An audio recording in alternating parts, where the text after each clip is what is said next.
après sa mort. Nominoé s'est-il évanoui?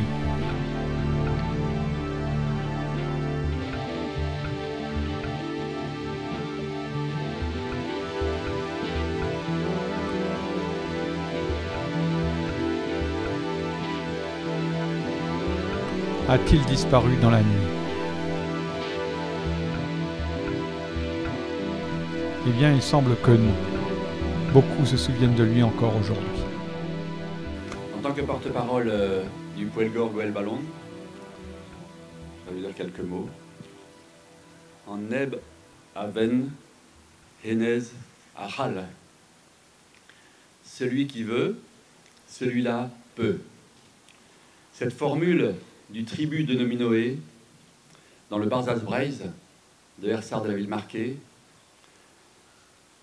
a été traduite en anglais, si on peut dire, il y a une dizaine d'années, par un illustre américain que vous reconnaîtrez. Yes, we can.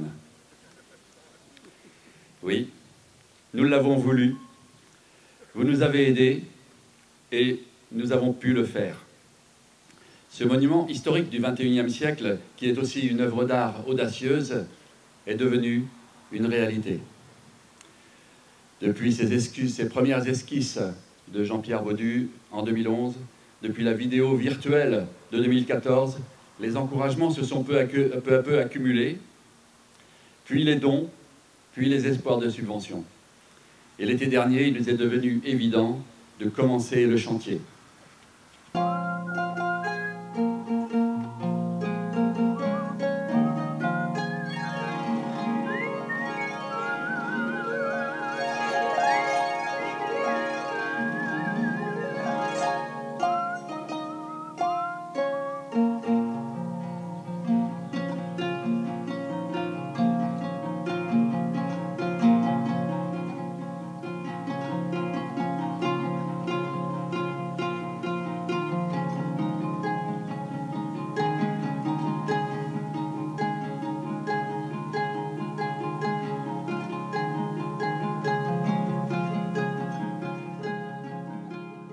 Que dire sur Nominoé?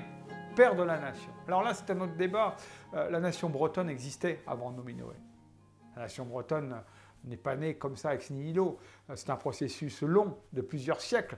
Les Bretons sont arrivés en Armorique avec déjà un passé, une histoire, avec tout un légendaire, avec une religion bretonne bien à eux, avec aussi 3 royaumes qui au départ se sont disputés une hégémonie, avec une volonté sûrement de garder leur identité bretonne. Et Nominoé est arrivé au bon moment.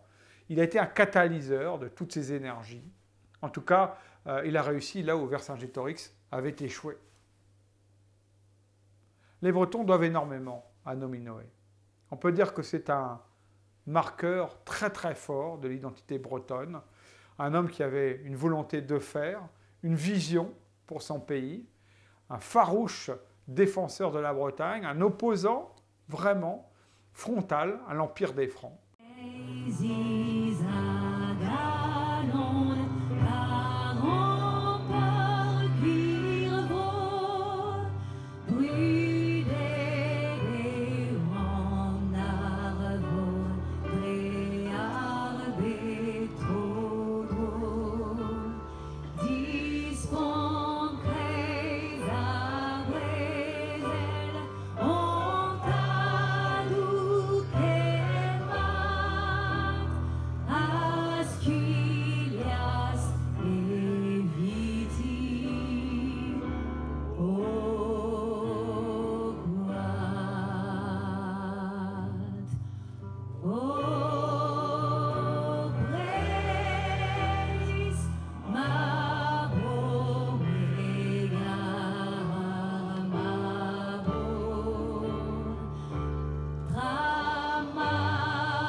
Un fils oui. qui a marché dans ses pas. Tout à fait.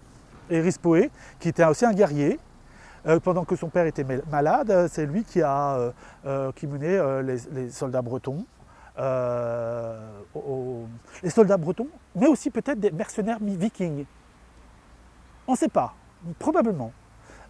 Puisque la papauté a condamné Nominoé et puis après Erispoé parce qu'ils avaient nommé des mercenaires à la place d'évêques. Qu'est-ce que ça veut dire, les mercenaires? Est-ce que c'était des étrangers non bretons, issus des vikings? Peut-être, on ne sait pas. Peut-être. Donc résultat, Erispoé, et en fait c'est véritablement lui qui est le roi, le roi de Bretagne, ou le roi des Bretons, avec le titre. Puisque après sa victoire contre Charles le Chauve accepte qu'il porte la couronne royale. Alors ce qui est très bizarre, c'est que Charles le Chauve n'est pas empereur.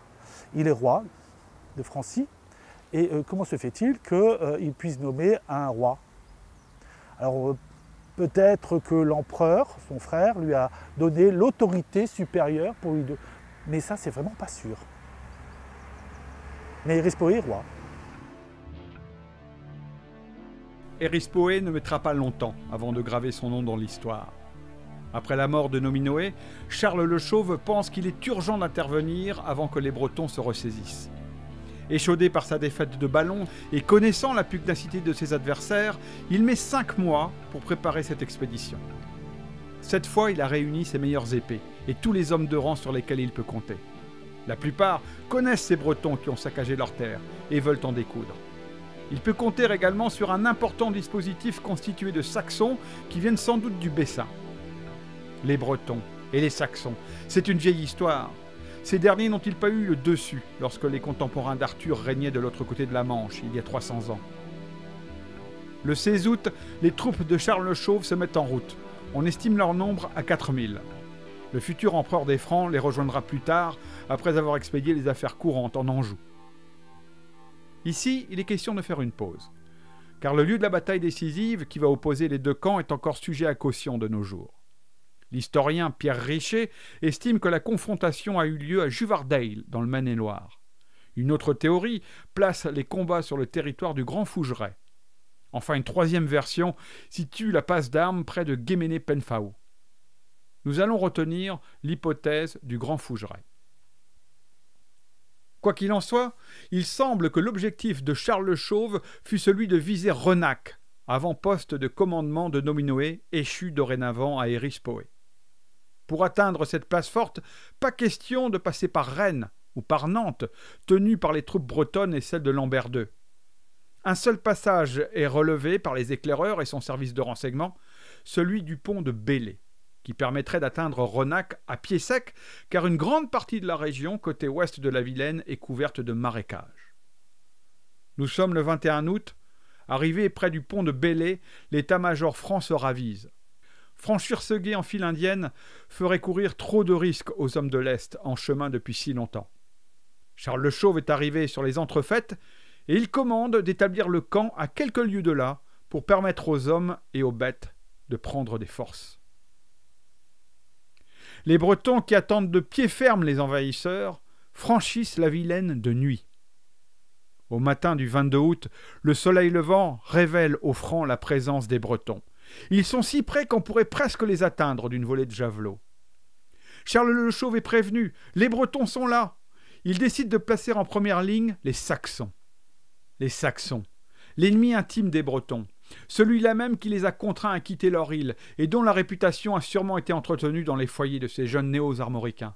Car ils sont jeunes et ils ont été bercés dans leur foyer par ces récits conspuant les Saxons. Alors, leur sang ne fait qu'un tour à la vue des Saxons. Les troupes d'Erispoé sont remontées au maximum. Face aux armées des Francs, les Bretons opposent une tactique maintes fois éprouvée et un art de la guerre dont ils sont passés maîtres. Mais avant tout, ils ont une arme puissante, le Sherman des Bretons. Le voici. C'est ce petit cheval aux capacités étonnantes. C'est le bidet breton, disparu au début du XXe siècle. Ce petit cheval, qui atteignait maximum 1,50 m au garrot et ne dépassait pas les 450 kg, est loin du cheval breton contemporain que nous connaissons aujourd'hui.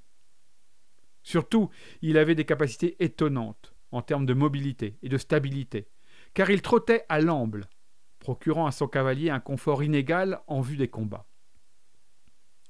Nantis d'un tel avantage stratégique, les cavaliers bretons avaient de surcroît développé un art du combat déroutant pour les Francs.